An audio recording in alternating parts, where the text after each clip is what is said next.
Well, good evening again. This is Guru Mike Schwartz with the FMA and Malay Arts Chronicles. We'd like to welcome this evening Datu Tim Hartman of the World Modern Arnis Alliance. How do you do, sir? Pretty good. And yourself? Fantastic, fantastic. Sir, I'd just like to start a general conversation with you by getting a little bit of history for our listeners. Some folks may or may not be familiar with you, though I'm certainly hard-pressed to find who may not be. But for those who are not, can you give us a little insight on how your martial arts career started? Well, I started at the age of 2 watching Kung Fu, the series, and thinking that's how you played with all the neighborhood kids, and my dad had to correct me on that.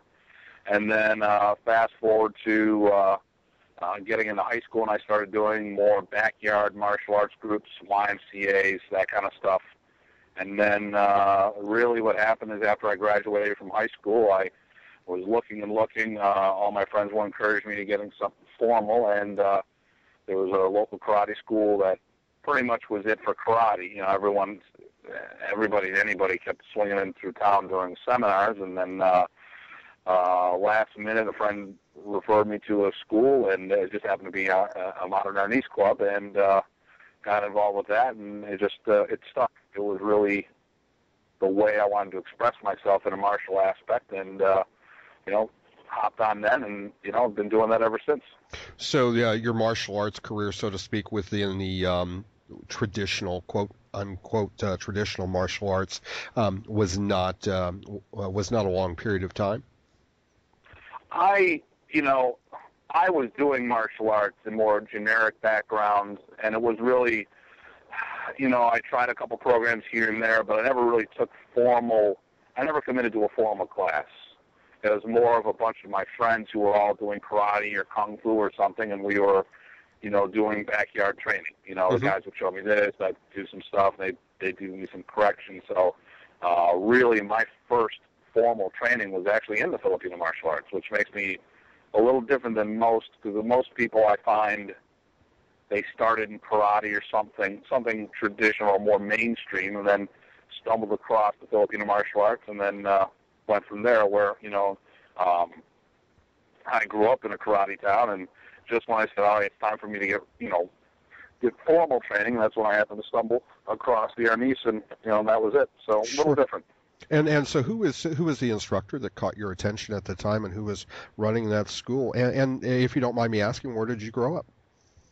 Well, I'm in Buffalo, New York, so I've always been in the metropolitan area. It's actually a suburb called West Seneca, and the instructor who first got me in was a gentleman named John Bryant, and he was he's pretty much the leading guy for modern Arnis in Buffalo.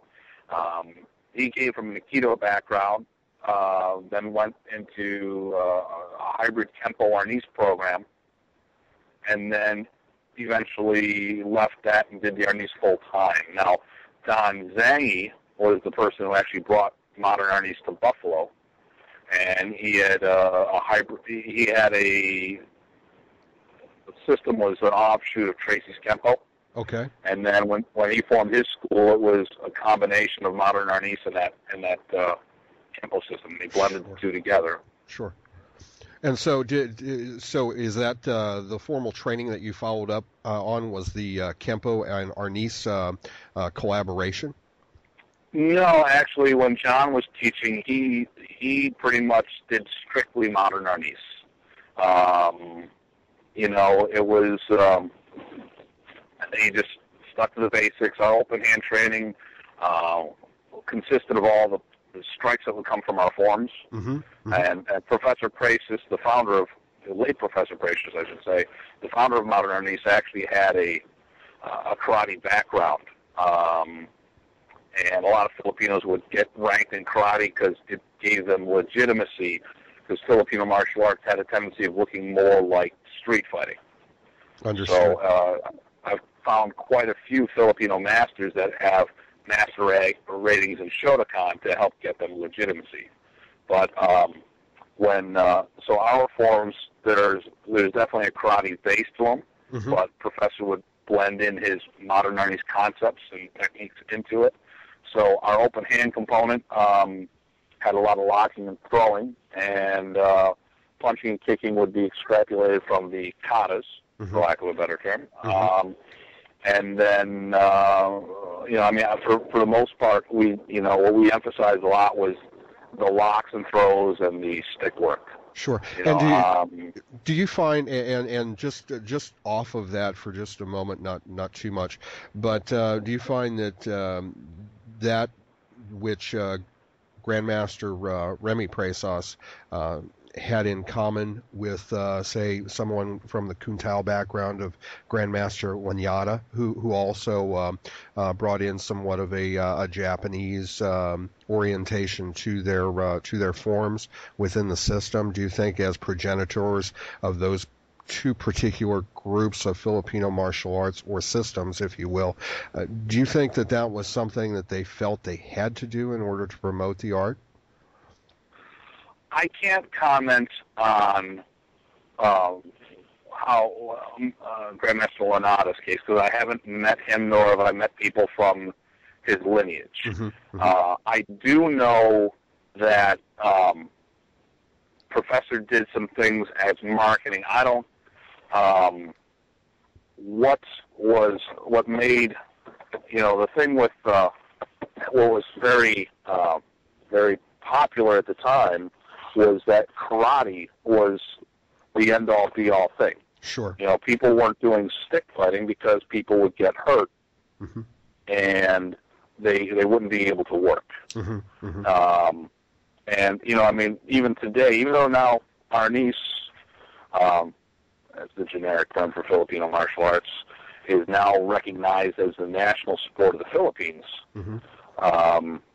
There's a lot of Filipinos who've never heard of Filipino martial arts, because depending on what class they want, if you were a lower class family, you didn't have a lot of money, you'd see a lot of, you'd have access to it. If we're talking, people who had any means, they were getting exposed to karate and taekwondo, and even today, Filipino martial arts are a minority in the Philippines. I see. So Sure. Now, carrying on, of course, with you started out. I'm sorry, and forgive me if I'm incorrect, but you started out actually with a gentleman by the name of Don Zangi, and then moved forward. No. Or was it another instructor? No. Don Zangi was the person who brought modern Arnis to Buffalo. Okay. John Bryant was his student, which was my initial instructor. I see. Down the road, I went in a different direction than John did. John was working his way out of Buffalo and out of modern Arnis. And I was staying in Buffalo, and I was staying in modern Arnis. So kind of went in different directions. Sure. And, so I stuck with it. And, at one time, there was probably 11 different groups doing modern Arnis in Buffalo. And now, at least, there's a bunch of programs that have elements. It's very common for karate schools in the area to be teaching maybe the angles of attack, a Sinwali or two, some trapping, but, that they just a little spice here and there. They don't teach modern Arnis as a big element of it, and, I'm not even sure if they even talk about it in, giving it by name. It's more, here's our stick angles of attack, and here's what we do, Of course. Now, as far as, I'm sorry. As far as your time with Mr. Bryant, was he the individual that he actually introduced you to Grandmaster Presas?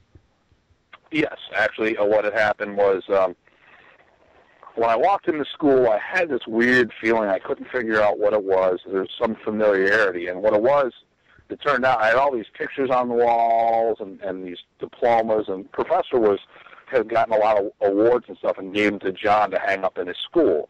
Well, and I keep seeing these things. What's so familiar? Well, what the thing was, my favorite martial art magazine was the 1982 Black Belt Hall of Fame issue, the yearbook. And that's why I kept seeing the face. Professor Presas was inducted that year. So, John would bring Professor in, and I walked in. I met him. He was a very nice gentleman, real laid back. And then what really stuck in my mind was more of him as a person. We fast forwarded to the first summer camp, it was in Mississippi, and we drove down from Buffalo, which is one heck of a long drive. And we walk in, and we're meeting with the host. He goes, "All right, Tim, you go in. Doors open. Go right in the house." And all of a sudden, there's Professor sitting on the couch. He goes, "Tim, how are you doing?" And I'm like, "Whoa, I had met this guy once 4 to 6 months ago, and he remembers my name." Mm-hmm. And, I've had a lot of people who have very similar stories about how Professor was that slick. And I'm thinking, man, if he can remember who I am, this is the guy to hang out with, Not to mention his ability. I mean, he's just amazing practitioner, excellent entertainer, was very good at motivating people to do things. So that's how I met Grandmaster Remy. And so, did you continue on from that point under Professor Remy's guidance as a personal student? Yeah. What happened was, with me going in a different path than John, Professor called me up and basically, long story short, offered to be my teacher. I wasn't sure exactly if I was continuing or not.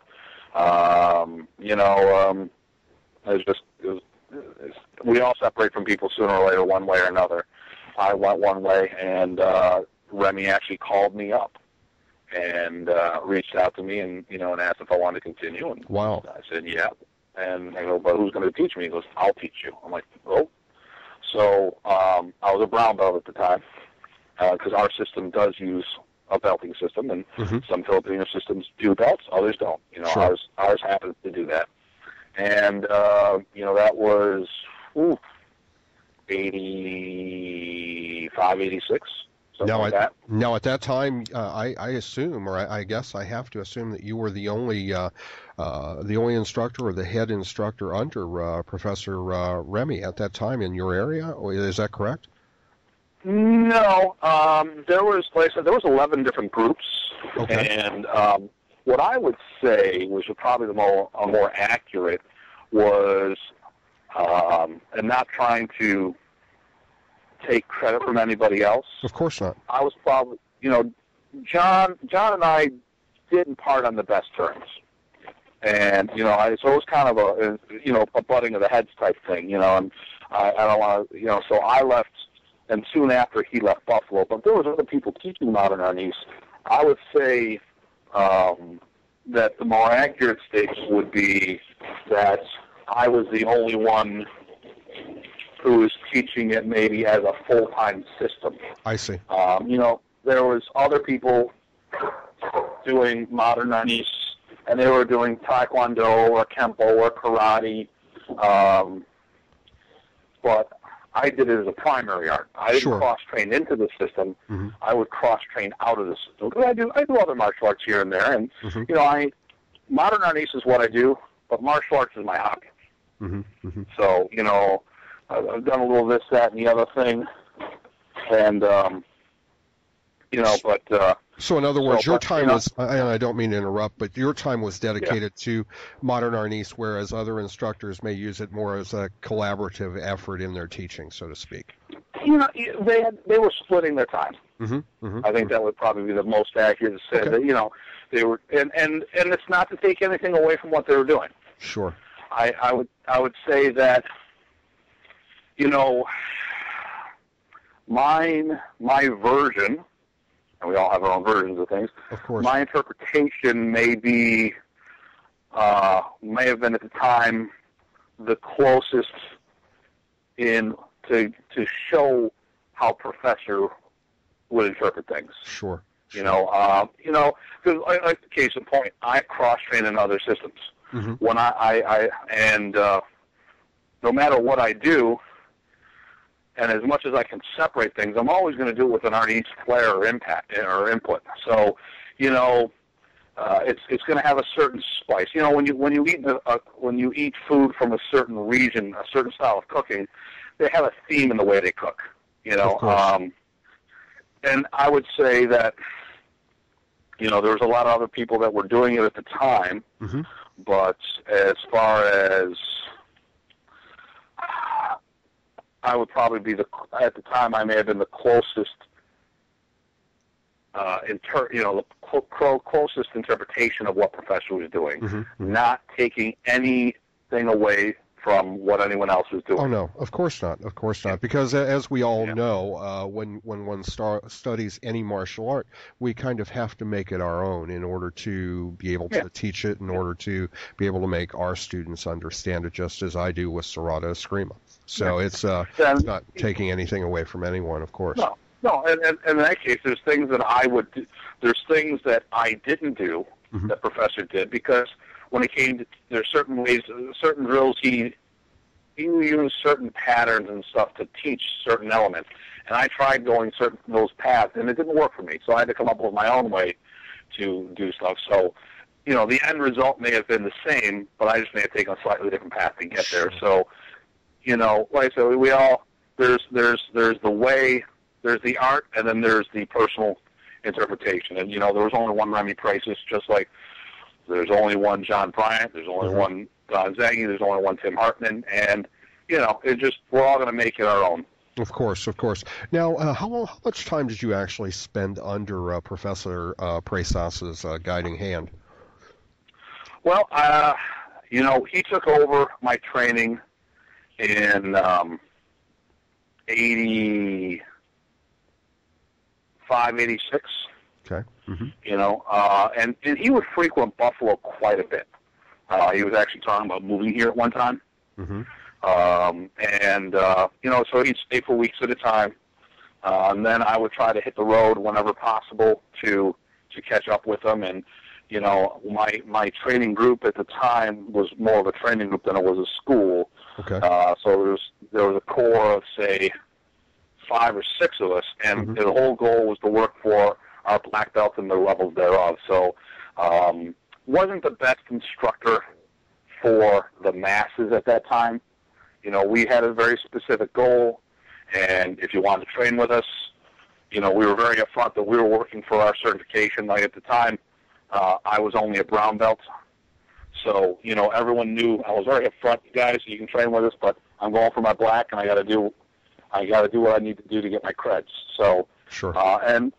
We were a small group, and it was fine for the time. And then things changed eventually. After I got my initial credentials, and then I started honing my skills to run an actual school, which is not the easiest thing in the world. No, it's not. Of course not.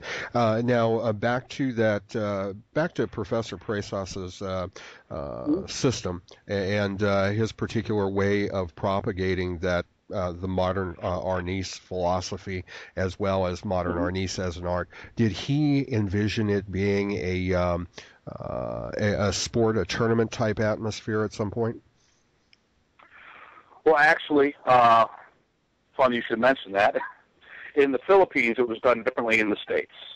If there is quite a bit of sport in the Philippines, where we didn't, for modern Arnis, where we didn't have that emphasis over here. And Professor had 3 books. And recently, a couple of them had a post-Professor death. We've had a few facelifts on these books. But basically, there was 3 books. We referred to them by color. There was the white book, which is the practical art of Eskrima. There was the yellow book, which was done here in the States by O'Hara. That was modern Arnis. I don't have the book in front of me. And then there was another one underneath the title of modern Arnis done in the Philippines. It was the pink book. And the pink book was an oversized book. It was bigger than a magazine in physical dimensions. And in the back of them, they had a full set of tournament rules, including diagrams for judging and everything. When Professor came to the States, he really didn't emphasize the tournament, because I think part of the thing is that's when America was doing all of its tournaments. It was in its heyday in the 70s. And I think, instead of getting people more, they're already doing tournaments. I think the thing was that he wanted to emphasize more of the practical applications than the self-defense. That made him more unique. Now I host tournaments. I've actually consulted for a couple of organizations to getting stick fighting involved in what they've been doing. Mm-hmm. Recently, though, this last year, I've consulted for the International Federations of Martial Arts, the IFMA, and the NBL, which is the National Black Belt League. Both of them have added stick fighting to their associations. Really, NBL and, has? The Super Grands were here in Buffalo this year, mm-hmm. and I actually was the head official for that, and I was the one that brought the rules into both organizations. Outstanding. So there's, and then prior to that, NAFMA, the North American Federation of Martial Artists, they had modern Arnis stick fighting. I wasn't the one that brought it. I wasn't the one that brought it there, but at the time, I was the one that brought some pretty decent-sized teams in to help really give it visibility. We would go to nationals with 30-plus fighters and really have a good time. And a lot of karate and taekwondo people are doing stick fighting that never did before. Now, it's the sport, and, I want to make a big difference between sport martial arts and combat. I mean, there's martial art, martial sport, martial combat, and you train for all of them differently. There's things that work in all of them, and there's things that only work in certain ones. So, I've gotten some national. I've also got a world championship title underneath my belt, and but at the end of the day, that's not necessarily going to help me when I have to defend myself against a bunch of knuckle-dragging Neanderthal swinging at me. So, whole different animal. Of course. So, and back to again, how long did you spend with Professor Presas? I started specifically training with him in, I said it was like 85, 86, all the way up until his death. I see. And after his death or before his death, I assume there was a point to where he acknowledged your skill and acknowledged the fact that you would be able to promote modern Arnis on your own, and gave you the ability, obviously, to initiate and propagate the martial arts under your own organization. Is that correct? Well, what happened was he actually was encouraging people to bring me in for seminars. Mm-hmm. And prior to his passing, I was probably one of the more visible people teaching seminars at that time. And, before his death, he had to resign from the organization because of his medical condition. And for those who weren't sure, he died he had cancer, brain tumor. And he had one removed and it came back later. And when they announced his resignation from the International Modern Arnis Federation, the IMAF, that's when I resigned and started my own organization. I had visited him a couple times after that, and he and I were still good with each other. So there was he knew what I was doing, and,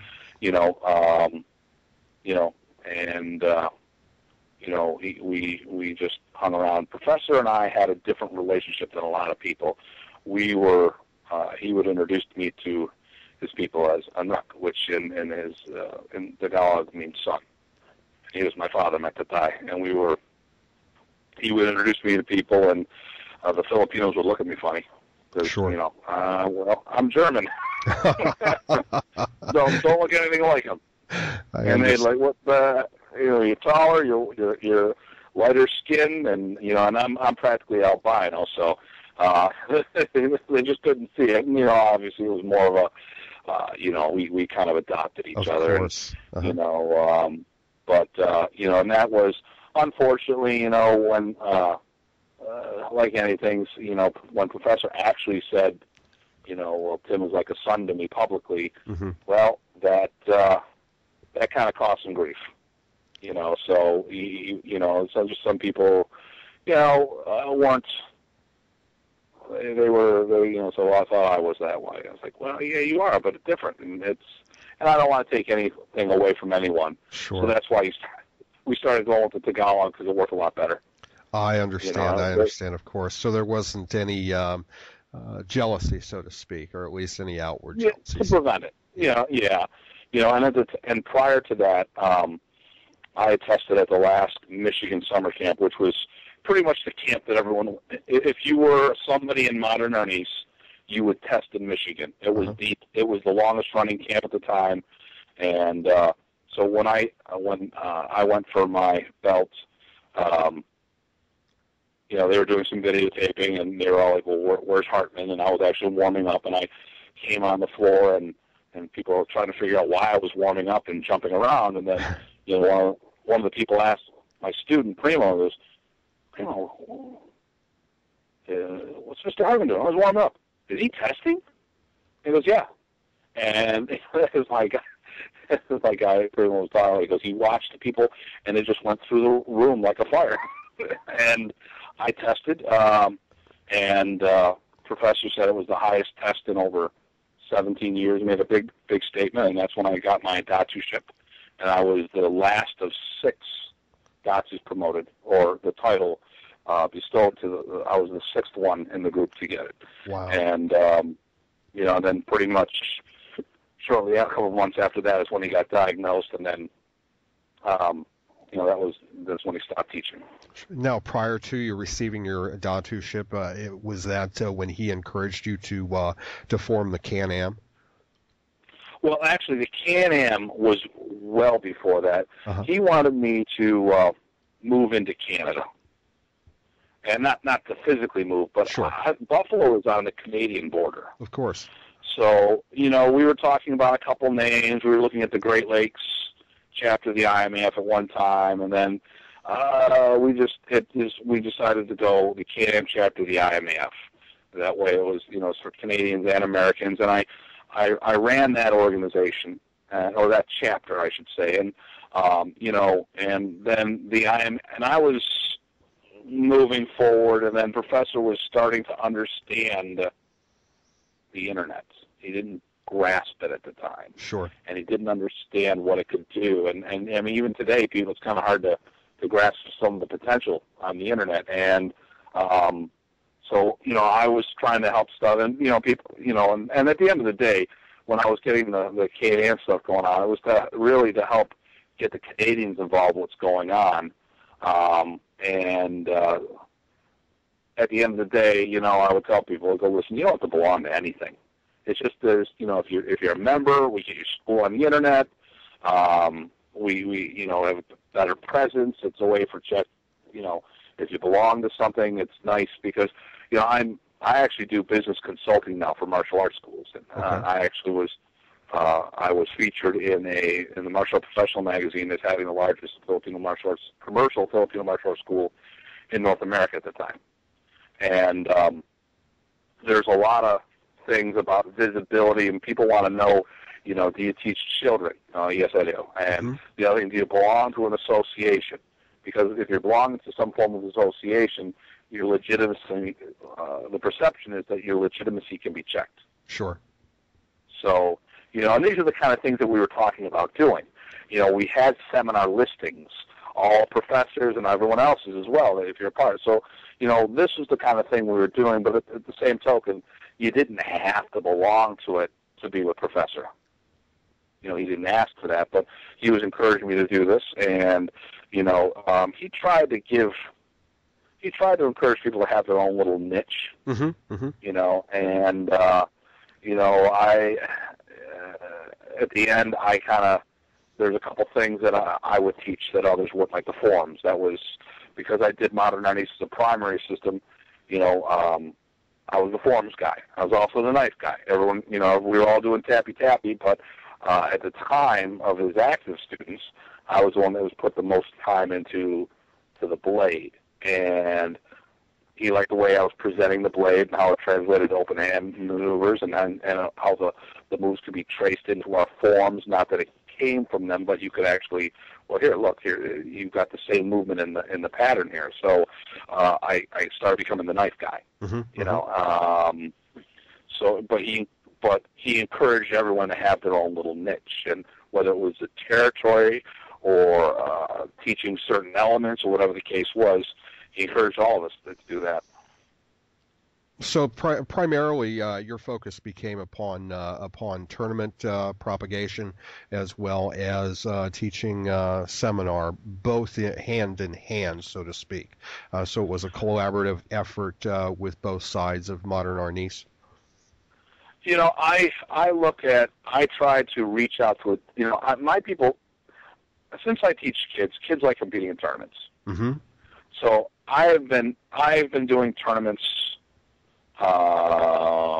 since '90, I'd say. I've been hosting tournaments since 1990, and I've been going to them as well. And it's hard to find our own niche, so I tried to create our own thing, so we'd have some place to go, so we wouldn't have to, not that we don't open hand point karate, but it's just not what we do. I mean, Filipino martial arts, man, we're street fighters. True. And and I talk to so many different Filipino martial artists, and we all have the same story. We got disqualified. Why? Mm-hmm. Illegal technique. What did you do? Well, I kicked them in the leg, and I did this, and I did that. Great. They love you on the street. And those karate guys didn't look at you very good, did they? No. They kicked me out of the tournament. They just don't get me. And I go, I know what you thought, So my thing was to promote, do something for my people. And then and then whenever I do something, I try to include as many people as possible. It's like, listen, you're invited. You don't want to be there, that's fine, but it's not that you weren't invited. It's your choice. Sure. And then from there, it just started growing. Most of my clientele are not Filipino martial artists. They are karate and taekwondo people. Mm-hmm. And, and the thing here is I don't want to try to grab somebody else's Filipino martial arts student. It's just because there's a lot of stuff going on. I'm not trying to grab anybody's student. Professor taught modern Arnis two ways. One was a stand-up alone system, which in the States really was not what people did. The second one was the art within your art.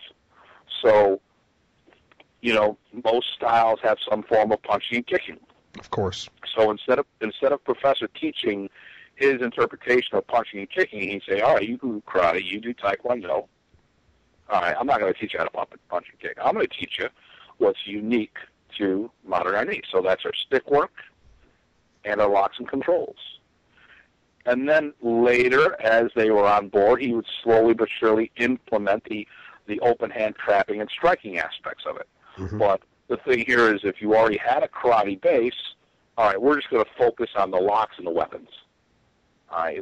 If you had locks, if you're like jiu-jitsu, which, some forms of jiu-jitsu they do the locks and the strikes. Okay, we're just going to work the weapon element, and he would piecemeal it out initially to people. So this is the whole idea of art within your art, and I actually do a lot of that myself. And then, for me, it's just the tournament thing. Every time, get some karate and taekwondo people over, and we start playing with it, go, oh, man, we should do this in a tournament. Well, actually, I have my own tournament. Really? And just things kept growing from there. So it wasn't, my thing, I just try to promote modern Arnis, period. And really, I'm more FMA in general. I mean, the type I promote is modern Arnis. But I just had a martial arts expo this past October, the mm-hmm. weekend after Columbus Day. And we had sport karate events with weapons and katas and breaking and self-defense. But we had point stick fighting, we had continuous stick fighting, and on the side we had the Katan FMA Summit where I had seminars going on. I also had a bunch of some vendors there as well selling merchandise. But on the teaching side, I was initially supposed to be one of the instructors, but being the tournament coordinator, I got yanked in too many directions. But we had Grandmaster Bobby Toboda, we had Grandmaster Max Palin, I had Grandmaster Robert Castro. We had Master Michael Hiron. I had Master Instructor Jack Latour. I know I'm forgetting somebody. That's what happens when you get too old. But I mean, these are five of the people that were there. And we were really out there just promoting. Oh yeah, I remember we were supposed to have Niner Tortel, but he went back to the Philippines early. But now, what made and just having these guys there was fine. But what was also nice is that anybody who was participating in the tournament could participate in seminars. And because of the whole way we did things, the whole day, I only charged $10 for people coming through the door. Because with the synergy of the tournament and the vendors and all this other stuff, it would make it real easy. And now a lot of there was at least one karate school that's now doing Filipino martial arts because they got introduced to one of the instructors Jack Latour, who's with William McGrath with his Bikini Tertiary organization, and he's somewhat around the corner from this karate school. And now he's teaching them Arnis now, or actually Bikini. So it gave a lot of participants in the tournaments, the adults, while they're waiting for their divisions, which adults wait forever. They ended up doing seminars, and everyone really just loved the energy. So, it was an opportunity to promote Filipino martial arts in a positive way. Now, and you only charged $10 for admission? Was that merely for the spectators, or was that for the competitors as well? Well, the competitors in the tournament paid the tournament fees, but everybody else who walked through the door, anyone who wanted to participate in the seminars, they only charged $10. That's outstanding. That is outstanding. I'm very, and please pardon my expression, but I'm very surprised. I mean, that had to be a very costly adventure for you. Well, I had over 100 competitors, and a lot of them, I think at the time it was $45 for the first two events. Sure. And then after that, you pay for additional. We had over 200. I had 2 days of tournaments, 2 days of seminars. The first day was the Queen City Laban-Laro, which was branded mostly my Filipino martial arts tournament with sport karate divisions. And then the day after was the Katan Border Battle, which was a Team USA, Team Canada, and Team NAFMA International competing against each other. Sure. And, with the money that we charged for all the competitors for that, I mean, we had like 130, 140 competitors on the first day, and then we had another 100-plus competitors on the second day. And then, we figured we had several hundred spectators coming through, which, even was just moms and dads watching little Billy competing in the tournament, and all that money went to help pay all the other stuff. Of course. Now, through your experience with Professor Remy Presas, did you also have exposure at that time with, of course, his traveling partners, Grandmaster Wally J, and of course George Dillman and Dr. G? Well, Dr. G didn't really travel with them. Actually, I introduced Dr. G and Professor Presas together. Oh, I see. But Remy, Wally, and George were the big three. And, I was, using the Japanese term, I was Remy Zuke. Translated, I was his punching bag. So, I would be with Professor, and then, Wally J would grab me a lot, and I got to meet his son Leon J, and then, hung out with George Dillman, and, that was the big three seminar. That's what everyone referred to it as, and that was, so I got to spend a lot of time with them. And Professor Presas' later years, I had bumped into in Canada Dr. G. It was this man, G and Bondo, I kept hearing about. And he was up in London, Ontario, which was a modern Arnis town with a lot of Kempo, and I went up there to started hanging out with the Kempo guys, just to cross-train a little. It was fun. And then,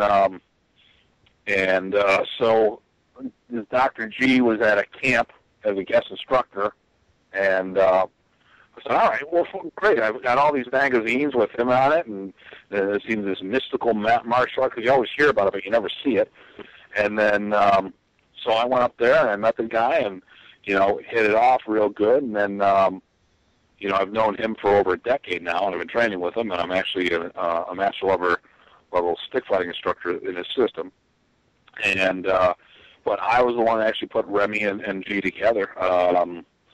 Since there's so little on, he's kind of a guy that everyone's known about, but he's not very visible. And initially, professor was a little apprehensive. He didn't like the fact that I was training with him because there was no information on him. He's very hard to nail down. And, where professor is known in a lot of circles, people know of Dr. G, but they didn't know him directly, so it was kind of hard. So he was, I had a very close relationship with Professor, so he's worried about me.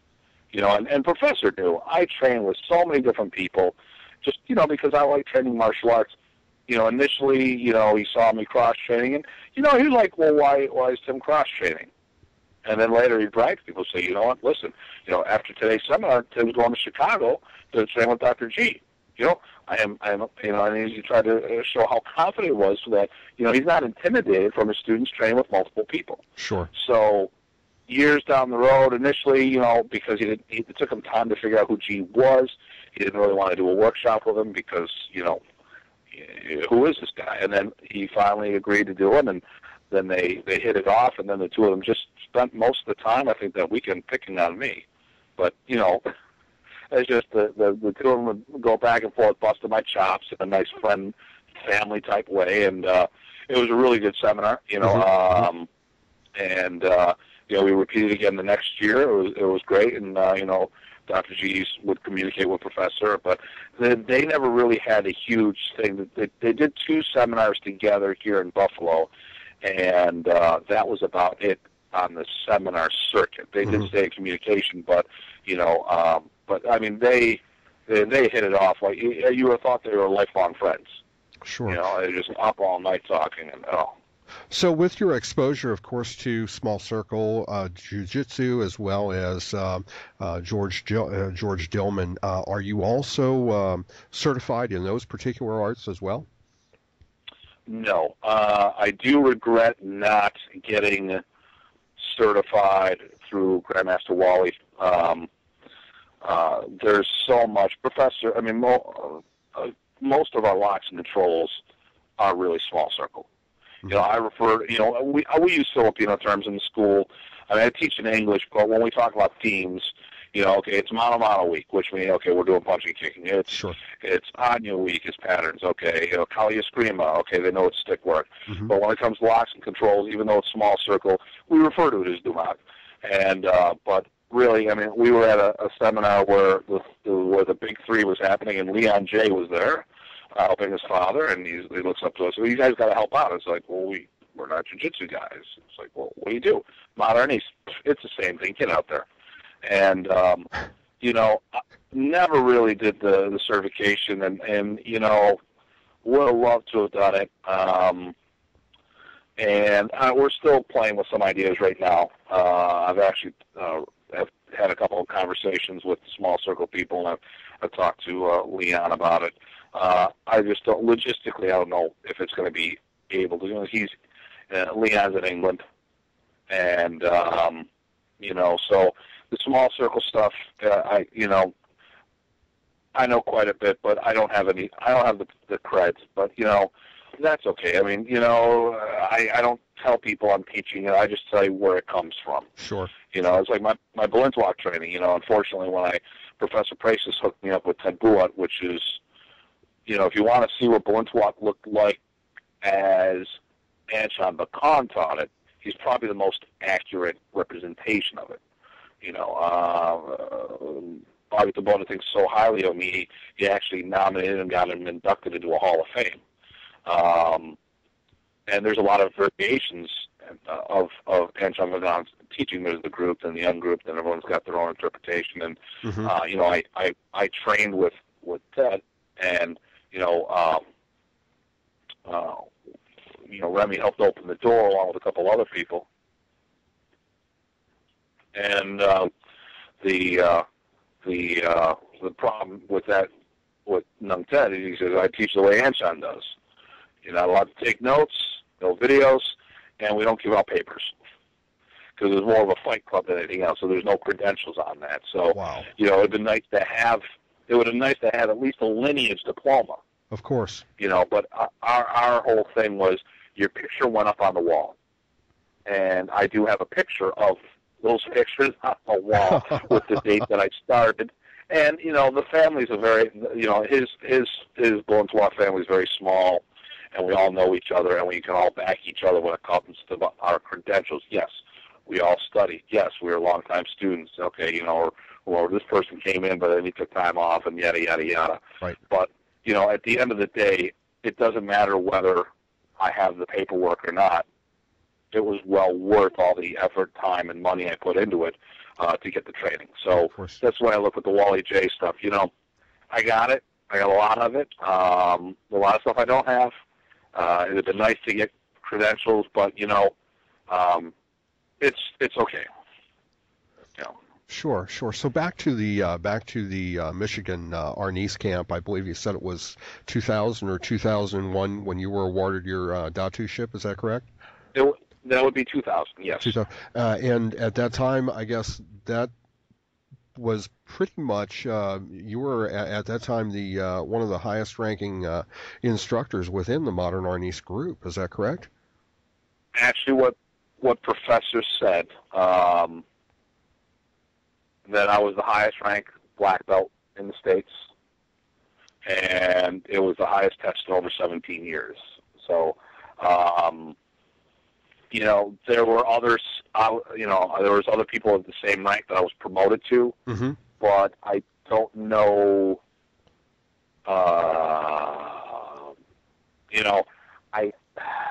it may not have, I think he may have, even within a rank, he may have looked on what people maybe he thought were actively training. Sure. And said that there may have been other people who had the same rank, but may not have been. They may have taken some time off or whatnot. Yeah, Sure. So I would probably, some people may have been on a hiatus for one reason or another, and it's just say, of my active people, this is the number one. But, it was also on his website where, he put up that I was his number one guy in the United States at the time. Of course. So at that time, as well as presently, do you have a relationship with Datu Kelly Worden and Datu Dieter Knutel? I don't talk to Dieter often. It's an occasional email, and the biggest problem with that is that he's in Germany and I'm in the United States. Of course, sure. I am dyslexic enough where it gets in the way of my typing, so I'm a phone call person. Case in point, we're talking on the phone right now. Of course. Kelly and I, we've known each other for years, and we do talk, so I call him up periodically. We travel in different circles, but what's nice is in July of 2011, that'll be the 10-year anniversary of Professor Presas' passing. I see. And I'm hosting the Modern Arnis reunion camp. Really? And yes, it'll be here in Buffalo, New York, and I've invited 9 other instructors. I've invited 11 people. It was going to be a dozen, but 9 other instructors have committed to the event. Wow. And off the top of my head, both Kelly and Dieter will be on the teaching bill with me. I've got Dan Anderson of MA80, Bram Frank of Common Self-Defense. I've got 2 of the masters of Tappy Tappy, which would be Chuck Goss and Brian Zavolinsky. I've got Odessa Ramos from the IMAF Philippines. Sure. And I've got Rich Parsons, and he was some of the Modern Arnis and the Presas bullet lineage. So he was in the Balintawak group that I was part of, as well as being a student of Professor Presas. And I know I'm forgetting somebody. That's the problem when I don't have things written down in front of me and I'm getting old. Let me see. So we have, Dieter, Kelly, Dan Anderson, Ron Frank, Odessa Ramos, Chuck, Brian, myself. There's 2 people I'm missing. I can't even think of it. Oh, it's an old-timers moment. Is Grandmaster Ernesto going to be there? No. That's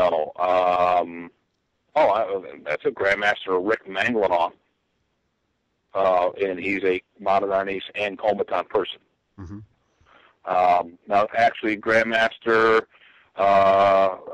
he is actually in the hospital in the Philippines right now with a heart issue. Oh, no. I'm sorry to hear that. You've also, upon your founding, of course, of the World Modern Arnis Alliance, you've also had exposure to Great Grandmaster Ernesto, correct? And have studied with him or been associated with him? In 2000, well, actually, I think it was 99 or 98 or 99, Grandmaster went into a coma in the Philippines. At least this is the message that I was given. I see. And Professor Remy was in the Philippines at the time, and this is a family thing, and they weren't seeing eye to eye at the time. Mm-hmm. So people on that side of the family got me the word because they knew what I would do. And that was, I got a phone number where Professor was, and I got on the phone with him, and he and I were talking about some things. I go, well, we got to talk. I go, your brother's sick. And then we talked about things, and I just basically told him how he needed to reach out to his brother. And, we talked, and, Professor and I definitely had a family relationship because, I could tell him my opinion, and we would yell and argue and get mad at each other. But at the end of the day, he was father, I was son, and, he was the boss. Sure. And he and I got into it on the phone, and he tried to explain some things where he had family issues, and I said, Remy, he's your brother. You need to call him. What about your family? My family, we don't talk about my family, Remy. And, and actually Remy got to know members of my family, so we really did have, more than a normal relationship there, normal student-teacher. Sure. But, I got into it with him, and okay, and then I heard, he goes, okay, I'll do something. I don't know what I'm going to do. He called his brother up. He talked to him. Fast forward to 2000, Ernesto came to the States for a seminar tour, and he'd been over before, but some of the seminars got canceled last minute.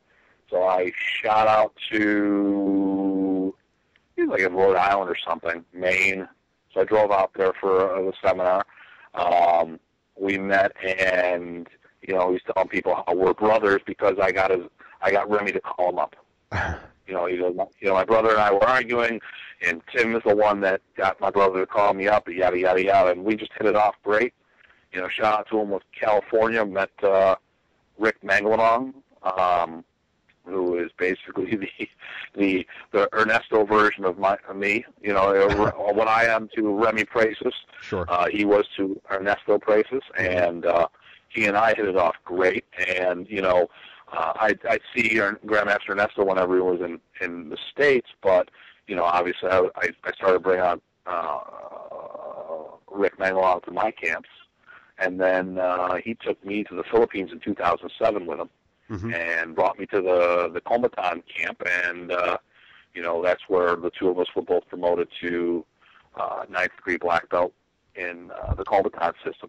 Wow! Which took us to the Grandmaster status, and there's a lot of reasons for why Professor or why Great Grandmaster Ernesto promoted us. Mm-hmm. Mine was, there's a lot of different reasons, but a part of it was that he was endorsing me as he felt that I was Remy's guy.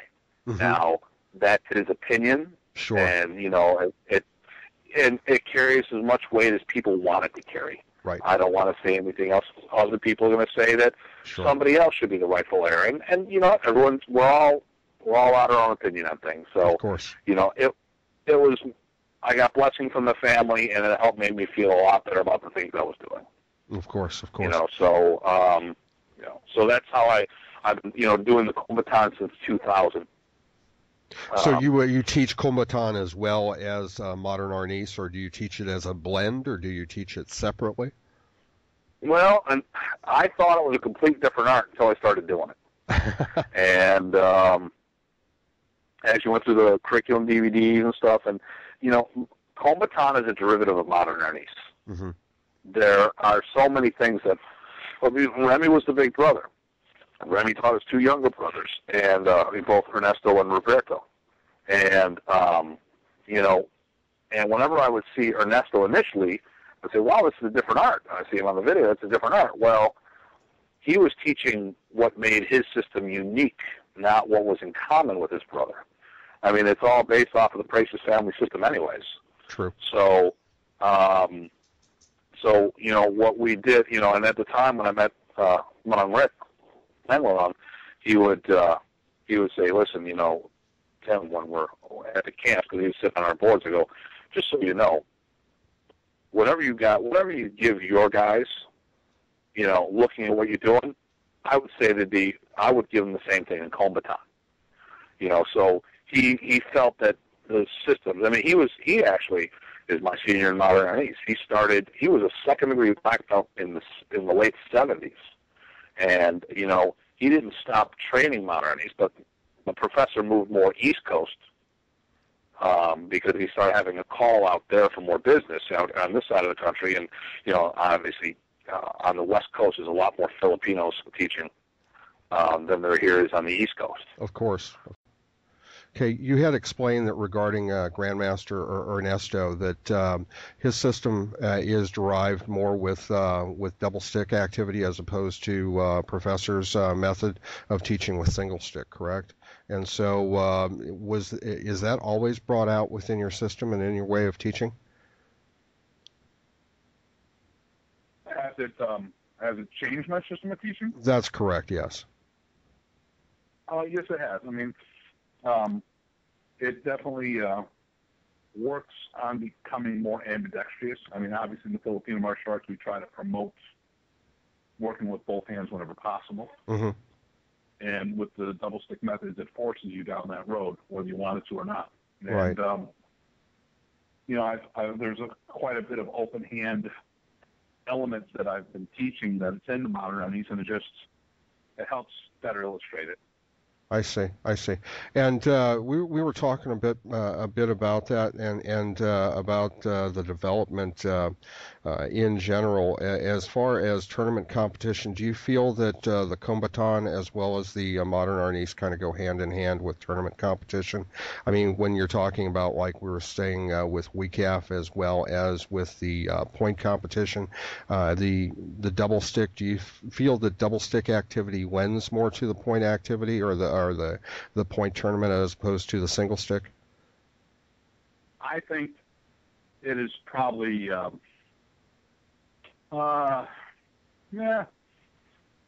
might be a little better geared for the continuous.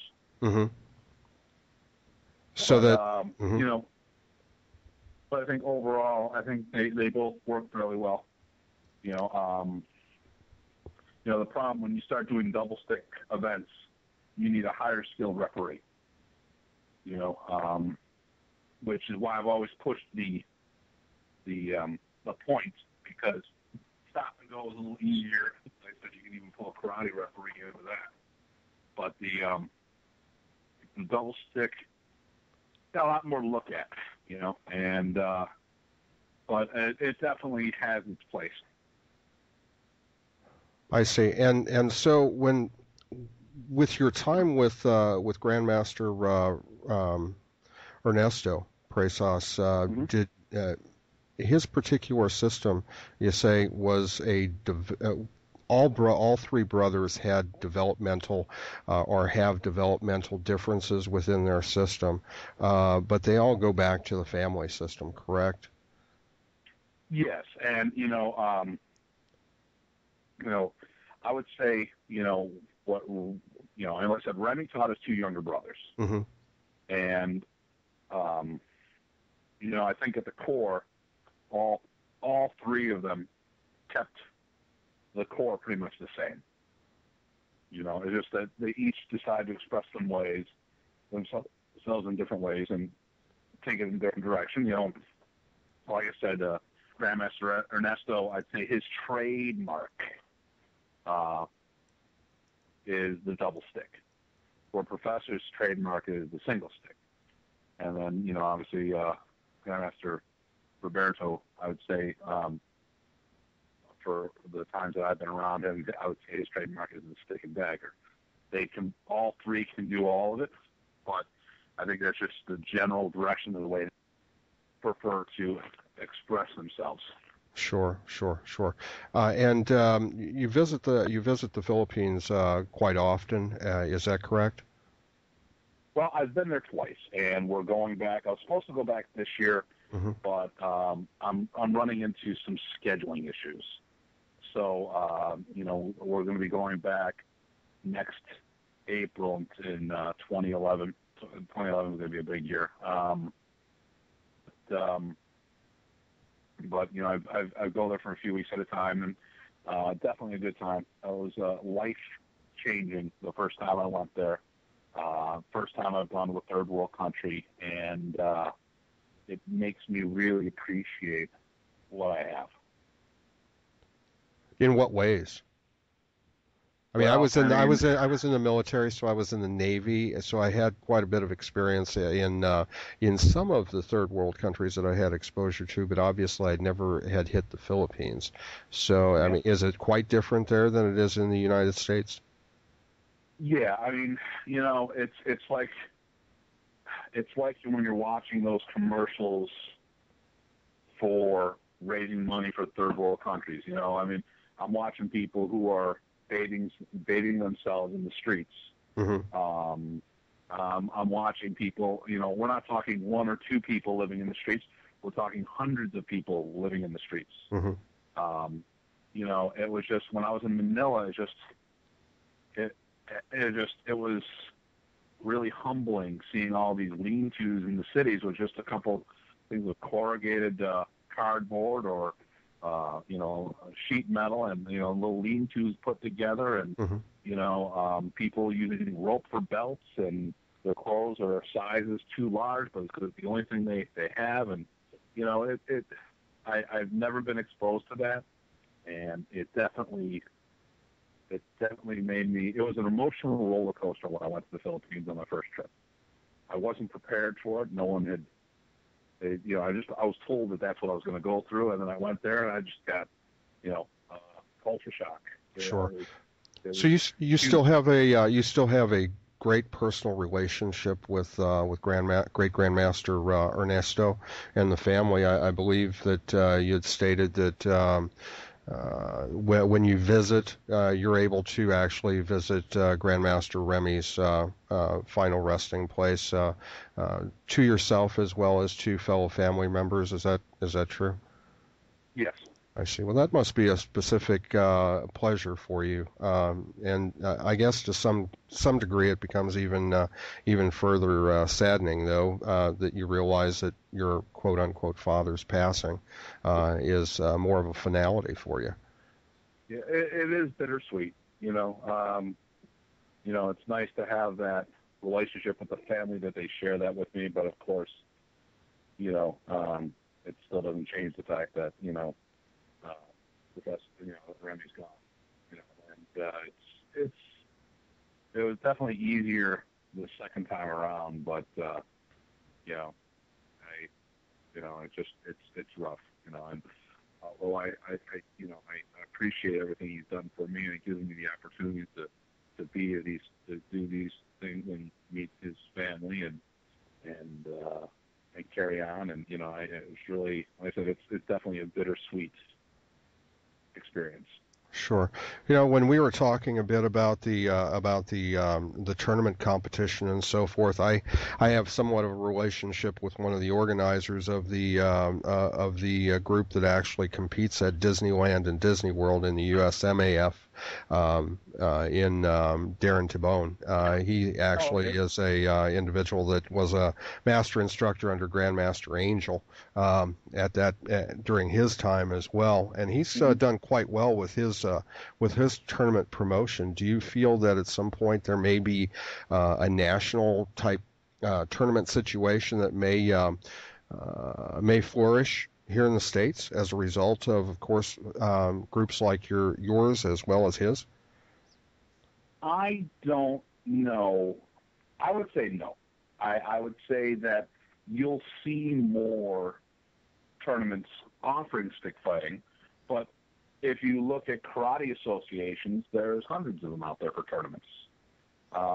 It's kind of hard logistically to keep everyone on the same page. Mm-hmm. Mr. Simone's out on the West Coast. I'm here on the East Coast. He's got an association, does his own tournament thing. I think Max Palin does a bunch of stuff out there with tournaments and stuff. Everyone's gonna, and based on what your system background is and preference, you all have a certain way you want to do rules and stuff. And, and this doesn't necessarily say anything about the martial art. It's just the way that they like to compete.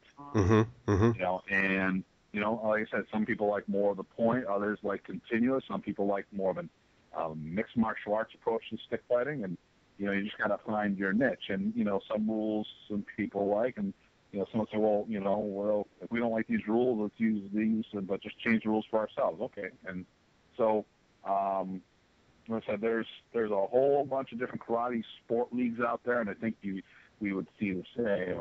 I think what we'll do is, in the long run, give stick fighting as the sport much greater visibility, which the synergy of that will help all the associations.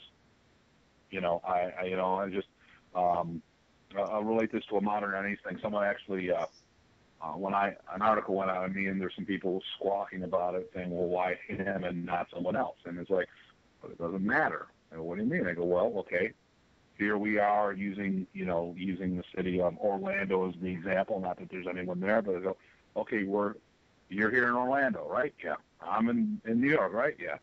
So the article goes out, everyone gets excited, and John Doe picks up the magazine at the local grocery store, and he sees my article and gets excited about modern Arnis. Do you think John Doe down here in Orlando is going to fly to Buffalo to train with me? No, he's going to go look you up. So I think in the long run, what happens is anytime there's articles out and paint things in a positive light, anyone who's offering a similar type activity will even will benefit from this. I mean, I'll take this here. Movie-wise, when Perfect Weapon came out with Jeff Speakman, he does a double stick technique thing, and it's Parker Kempo, and it's their Kempo techniques done with sticks in their hands, and he's beating up a couch. Mm-hmm. I had people come seek me out because they saw the movie and thought the stick fighting part was cool. Had nothing to do with what we were doing, but the perception was of what it did, and he reached out to me.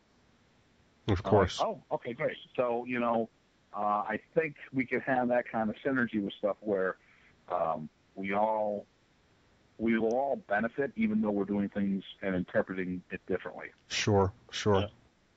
Like the Filipino martial arts were the fad art of the 80s as a system, not as a sport.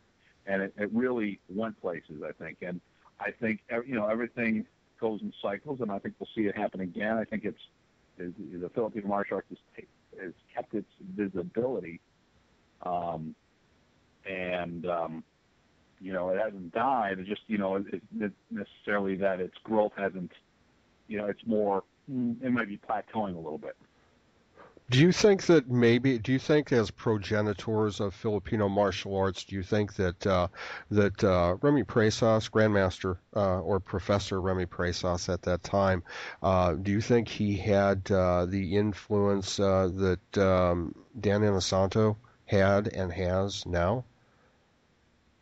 Well, actually, there was a two-part article in Inside Kung Fu, and it was Professor Remy who influenced Guru Dan to get into Filipino martial arts. They did a demonstration somewhere, and Guru Dan invited Remy back to his house for a barbecue, and actually Remy was living with the actor Dean Stockwell at the time, and the two of them went, and he told him he should get in more into his roots and his heritage. And so they did a two-part. It was a while ago. I got to pull the issues out, but they did this two-parter there. So I think when it came to Filipino martial arts, personally, I think the people who promoted Filipino martial arts more than anyone else was Grandmaster Presas as well as Guru Dan. Mm-hmm. Mm-hmm. But Guru Dan also promotes Jeet Kune Do, and I think that's the main attraction. And a lot of people get exposed to the Arnis, but I don't think the Kali or the FMA I don't think they go to Guru Dan to get that. I think that's just part of the Guru Dan package. Sure. You know. I understand. So I'd say as far as promoting Filipino martial arts in general, I think those are the two guys that really had the most impact. And there were people that came before them. There's people that come after them. It's not to take away from anyone, but these are also people who are out and about, reaching out to people in the mainstream martial arts and getting them excited about doing a backyard martial art. I mean, as we all know, Filipino martial arts are not something that's really done, in every school in the corner. I started in my backyard. I went to a school, and eventually I went back into my backyard. I went into my church. I was teaching out of a gym. It wasn't the big commercial schools that, we see everything else in. And Professor was actually getting those people to open up their eyes and see what we had to offer. Of course. Along with Guru Dan as well. Of course. Yeah, I have personal interest or personal goals towards promoting the competition aspect of the Filipino martial arts, and one of those things that I've often thought maybe sometime in the future, I don't know if it'll be near in the future, but might be something of interest, is with the popularity of mixed martial arts, somehow combining the weapon as well as the point fighting, as well as some point, perhaps even point grappling to an extent to where it's controlled. Now, I don't know if that's going to be possible simply because of, different factors. First of all, the public sees you as a person with a club or with a stick in your hand. And second of all, to some degree, you have to put, if you go into a ring type atmosphere, you're looking at state athletic commissions and trying to get that kind of thing passed through them to make it legal or what have you. So I don't know that it's possible, but that's one of the things that I would like to see the Filipino martial arts or competitive Filipino martial arts develop too. And I kind of wonder if maybe the tournament or point sparring competition may be the place to introduce that. Well, I think, there are systems. There's sports jiu-jitsu, which basically is MMA light. Mm-hmm. You punch, kick, you throw, and you ground grapple, but it's all done with light contact. So it is done in a manner that, you should be able to theoretically go to work the day after. Right. So I think something can be worked out. I guess the real question is more of a safety issue. Mm-hmm. Because first of all, you have to wear the proper safety gear that you could do stick fighting with, and then make sure that gear doesn't hurt anybody when you crash to the ground. So it's, I see it's a double-ended thing. Obviously, I actually use, when we stick fight, because we're using padded sticks, and the thing here is a long-time fighter friend of mine told me, I asked him, okay, what's the difference, padded or point, or padded or live? He goes, the live sticks are lighter, so they don't hurt you. Padded stick, you can hit harder. And, the live stick, you wear more gear. And then the padded stick, you wear less gear. You still can have the same amount of impact. And, and the guy told me, hey, I actually broke someone down with a padded stick once. Just gave it a hairline fracture. Okay. But, you still got to wear something with a face cage. And depending on how you fall to the ground, now putting throws in this, you can have some issues. Now, I do know at the Arnold Classic, they do a stick fighting with they wear weak half armor, they punch and kick, and if I'm not mistaken, they put in judo throws. But I think once it goes to the ground, it stops. I do know they punch and kick. Mm-hmm. But, when you obviously we've seen the Dog Brothers do it time and time again. Of course. It can be done, but the thing here is, I think and this is ultimately what I think it is, if you want to promote it as a sport, if children can't do it, then it's not going to get anywhere. I know as, people like seeing people fight. I mean, that's why boxing and kickboxing and MMA is the way it is. But, you know, the thing that the Dog brothers like bragging about, or it seems to be that way, is that the UFC turned down the stick fighting. Mm-hmm. Mm-hmm. They thought it was too violent. Correct. Yes, I've noticed a letter that they have up on their website that they really they allow folks at least to read that. It's not that they're ashamed of it, certainly. No. Oh, no. I mean, they think that's a cool thing. And, you know, as an ambassador, I don't know if that's something to be proud about. You know, that we're too loud. I talked to some sport karate guys recently, and I'm backing away from the sport a little, or the league, because they are more competition-oriented schools. Mm-hmm. My people enjoy the social activity of the tournament. So we like testing ourselves, don't get me wrong. Everyone wants to win. And, you know, but the thing here is the league that we went in with is their schools have a high concentration of sport practice, where they've even modified their katas. So their katas, their traditional katas that they teach in their school are designed to be better accepted in the tournaments. Mm-hmm.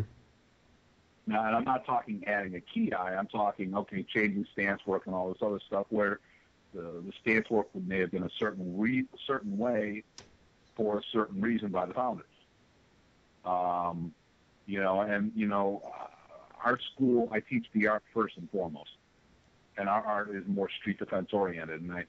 And when the person said, well, some people come in and they don't do too well, it's like, listen, we've had to dummy down what we teach. Like I said, how many times, and I'm assuming most of the people who will be listening to this is going to be saying, like I said, the competitors who've gone into tournaments and get disqualified because, well, we can't play by the rules.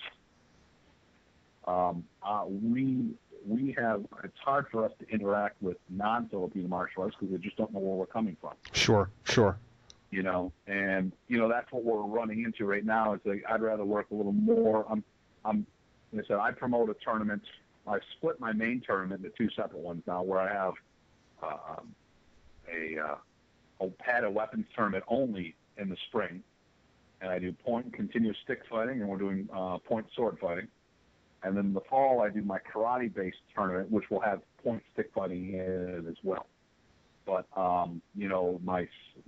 weapons tournament is so we can get more people of like-minded together. Mm-hmm. More for the Filipino martial artists, because the karate guys don't get everything that we do. Sure. So Grandmaster Roberto, he stays primarily in the Philippines. He doesn't travel to the United States at all? He's done some traveling, but he pretty much stays home down in Negros. Mm-hmm. Mm-hmm. Have you trained with him at all in Hinagar, Arnis? Not as much as I'd like. Mm-hmm. Is that something you plan to do in the future, I guess, or? My goal, one of the things when I wanted to go to the Philippines this year was to get some more time with him. I wouldn't mind getting ranked in his system at all. It'd be nice to be able to have the different perspective of all three brothers. Mm-hmm. Try to get a better cross-section of what the family core is, and I feel I've done a lot with Remy and Ernesto on that, but I think having Roberto's perspective on things would help me even more so. Sure. Lock in stuff. Sure, I can appreciate that. Okay, well, again, I can't thank you enough for your time. I really, really appreciate your time. And it's something that, unfortunately, within my area, I seldom get the opportunity to speak to fellow martial artists, or well, that's not being the case, but fellow Filipino martial artists that have been practicing necessarily as long as I have. Don't get me wrong. I mean, we do have our share within the Midwest, of course, but sometimes they're with different timing and different positions, professional positions outside of their training. Of course, they don't often have time to share their information with fellow practitioners such as myself or with the world, so to speak. So I really, again, can't thank you enough for your time. I greatly appreciate it, Datu Hartman.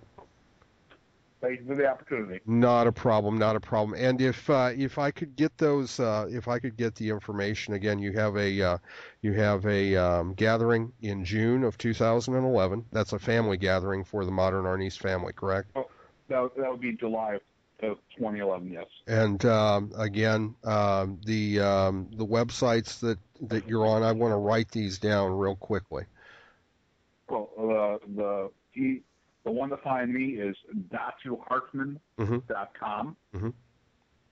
Or if you go to PresasArnis.com, okay, that will also take you to the World Modern Arnis Alliance website.